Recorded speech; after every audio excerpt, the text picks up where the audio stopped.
మీరు చూస్తున్నారు various asset classes ఒక పర్ఫార్మెన్స్ గత 10 years నుంచి. ఓకే, సో మనకి జనరల్ ఇన్వెస్ట్మెంట్ అనగానే అందరికీ గుర్తొచ్చేది స్టాక్ మార్కెట్. స్టాక్ మార్కెట్ లో మళ్ళీ మనకి ఈక్విటీస్ కానీ, మ్యూచువల్ ఫండ్స్ కానీ, ఓకే, సో గోల్డ్ కానీ, రియల్ ఎస్టేట్ కానీ, సిల్వర్ కానీ, ఓకే, డెప్ట్ కానీ, ఇవన్నీ చాలా ఉంటాయి అనమాట మనకి. ఓకే, సో ఇక్కడ మీరు ఒక పర్ఫార్మెన్స్ చార్ట్ అనమాట.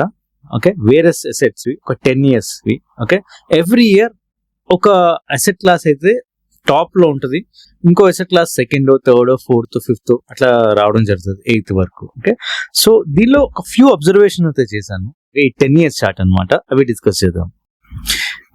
ఇక్కడ ఒక కాలమ్ చూస్తున్నారు కదా, ఇక్కడ కానీ ఈచ్ కాలమ్ అనేది ఒక లెక్క 1 year లెక్క అనమాట. ఓకే, పలానా ఇయర్ లో దాంట్లో ఈ పైన ఫస్ట్ ఉన్నది టాప్ పర్ఫార్మెన్స్ అసెట్ అనమాట, కింద 8th అనేది లూజర్ అనమాట, టాప్ వర్స్ట్ పర్ఫార్మర్ అనమాట. ఓకే, అండ్ దాని కింద రిటర్న్స్ కూడా పెట్టారు, ఎంత రిటర్న్స్ వచ్చినాయని.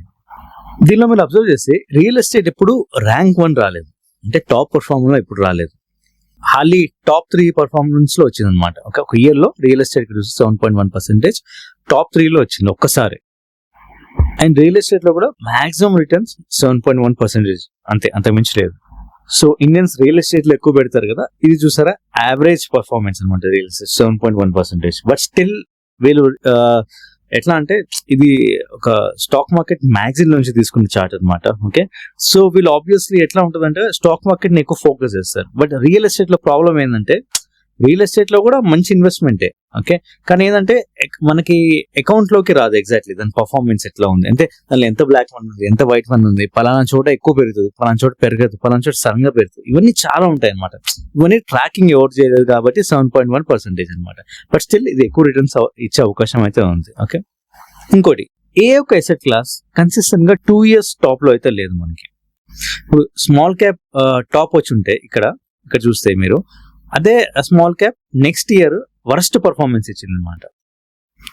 అలాగే గోల్డ్ కూడా, గోల్డ్ ఒక ఇయర్ టాప్ పర్ఫార్మెన్స్ ఇస్తే నెక్స్ట్ ఇయర్ గోల్డ్ అదే మిడ్ పర్ఫార్మెన్స్ అనేది ఇవ్వడం జరిగింది అనమాట.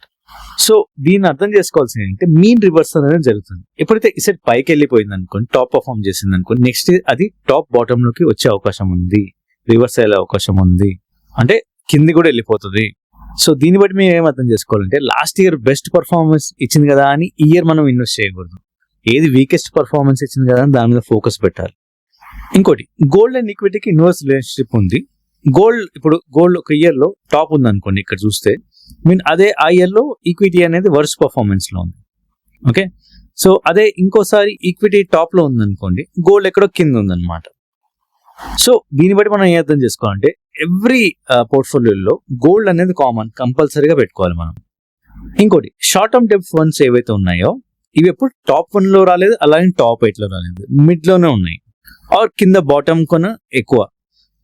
సో ఇది మోస్ట్ స్టేబుల్ ఎసెట్ గా తీసుకోవచ్చు మనం, ఒక ప్రెడిక్టబుల్ ఎసెట్ అనమాట. మన ఎమర్జెన్సీ ఫండ్ కానీ మన దగ్గర ఏదైనా అమౌంట్ ఉంటే స్టాక్ మార్కెట్ లో పెట్టకుండా సేఫ్ గా పెట్టుకోవాలంటే ఈ బ్యాంక్ డిపాజిట్ కానీ ఎఫ్డీస్ కానీ ఇది బెటర్. బేసికలీ ఇది ఒక షాక్ అబ్జార్బర్ అనమాట మీ పోర్ట్ఫోలియోలో. ఇక్కడ అబ్జర్వ్ చేస్తే స్మాల్ క్యాప్ ఫండ్ ఈక్విటీ ఏదైతే ఉందో, small cap equity cap, okay, ఒక బెస్ట్ ఇయర్ లో 57% పైన ఇచ్చింది అనమాట. అదే వరస్ చూస్తే 29% వరకు ఇచ్చింది అనమాట మైనస్ లో. సో ఒక బెస్ట్ కి వరస్ కి ఆల్మోస్ట్ ఒక 87% స్వింగ్ అయితే ఉంది మనకి వేరియేషన్. సో ఏ ఒక ఎసెట్ క్లాస్ చూస్తే అంత స్వింగ్ అయితే లేదు మనకి, అన్ని ఒక స్టేబుల్ గా ఒక పద్ధతిలో మూవ్ అవుతుంటే ఈ స్మాల్ క్యాప్ అనేది వేరియేషన్ చాలా ఉంది మనకి. సో ఇది స్మాల్ క్యాప్ ఏదైతే ఉందో ఈక్విటీలో ఇదంతా లాంగ్ టర్మ్ సంబంధించిన గేమ్ అనమాట, షార్ట్ టర్మ్ కాదు. ఓకే, ఇంత వేరియేషన్ ఉంది కాబట్టి ఇప్పుడు లాంగ్ టర్మ్ లోనే ఇన్వెస్ట్ చేయాలి స్మాల్ క్యాప్. సో నెక్స్ట్ వచ్చేసరికి మిడ్ క్యాప్ ఈక్విటీ అనమాట. సో ఇది ఆల్మోస్ట్ స్మాల్ క్యాప్ ని ఫాలో అవుతున్నట్టే. ఒకవేళ స్మాల్ క్యాప్ టాప్ లో పర్ఫామ్ చేసింది అనుకోండి, దాని నెక్స్ట్ సెకండ్ లోనే ఈక్విటీ మిడ్ క్యాప్ అనేది ఉంది మనకి. ప్రతి ఇయర్ మీరు అదే చూడొచ్చు, ఒకవేళ equity small cap top perform ఉంటే నెక్స్ట్ మిడ్ క్యాప్ దాన్ని ఫాలో అవుతుంది బేసికల్లీ. సో హైయెస్ట్ వచ్చి మిడ్ క్యాప్ 45% చేంజ్ అయితే రిటర్న్స్ ఇచ్చినాయి. వరస్ట్ వచ్చేసరికి -4% వరకు కూడా వెళ్ళినాయి మనకి. ఈ చార్ట్ లో గమనిస్తే అన్నిటికన్నా హైయెస్ట్ రిటర్న్స్ ఒక ఇయర్ లో ఒక అసెట్ క్లాస్ ఇచ్చింది, అదే సిల్వర్ 169% ఇచ్చింది మనకి. చూసారంటే మీరు చాలా మంది ఇండియన్స్ గోల్డ్ లో ఇన్వెస్ట్ చేస్తారు కానీ సిల్వర్ లో ఇన్వెస్ట్ చేయరు, కానీ సిల్వర్ రిటర్న్స్ ఎక్కువ ఇచ్చింది.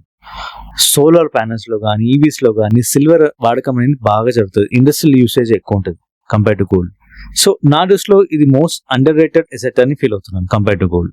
సో ఇక్కడ టాప్ 3 పర్ఫార్మెన్స్ చూస్తే మనకి ఓకే, ఫస్ట్ వచ్చేసరికి మనకి ఈక్విటీ ఉంటుంది లేదా గోల్డ్ ఉంటుంది, ఆల్వేస్ వేరియేషన్ అయితే ఉంటుంది. నెక్స్ట్ వచ్చేసరికి రియల్ ఎస్టేట్ అనమాట. దాని తర్వాత ఇంకా డెబ్ ఫండ్స్ కానీ ఇంకేమైనా గవర్నమెంట్ సెక్యూరిటీస్ కానీ చూస్తున్నారు కదా, అవి కూడా తీసుకోవచ్చు మనం. సో నేను చెప్పదలుచుకున్నది ఏంటంటే గోల్డ్ బెటరా ఈక్విటీ బెటరా అని కాదు, equity plus gold plus short term డెబ్ట్ ఒక 10 years పాటు ఇన్వెస్ట్ చేస్తే మనకి ఓకే మంచి పాజిటివ్ రిటర్న్స్ అయితే ఇస్తాయి. ఇంకా రియల్ ఎస్టేట్ అంటారా ఇల్లిక్విడ్ ఎసెట్, ఓకే అది కూడా పర్చేస్ చేసుకోవాలి, అది కూడా ఉండాలి మన పోర్ట్ఫోలియోలో డెఫినెట్ గా.